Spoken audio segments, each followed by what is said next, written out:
Hello guys and welcome back to the channel. In this video, I'm going to show you how you can convert Base44 web app into native app. So let's get started.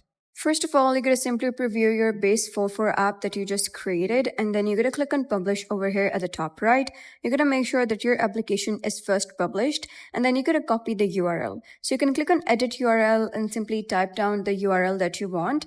So once you have done that, you're going to simply copy the URL.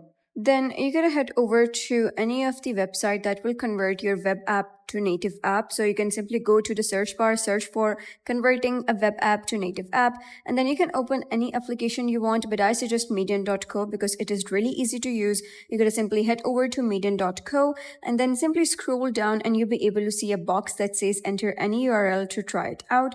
So you're going to paste that link over here and click on build your app. And then you'll be redirected to an interface like this. You can see the website URL has already been loaded. You're going to type down the app name, your organization's name, and click on start building my app. And then you can specify your application's branding if you want to do so. So all of the changes that you apply over here, you'll be able to see them live here in the simulator. So you can also change your simulator preview to iPhone, Android phone, iPad, Android tablet, whichever you want to do so. Once done, you're going to click on build and download here from the left hand side. And here you'll be able to see various app download features. So we have IPA, we have source code of iOS, APK, AAB, and source code of Android.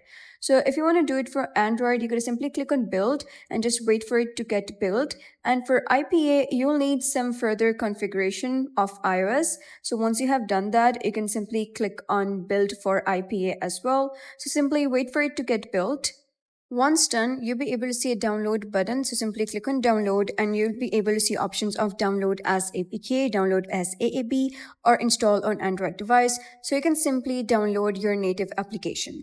So that was basically how you can convert your web app into native app. So if you found this guide helpful, please consider subscribing and leaving a like. It really helps me out, and I'll see you next time.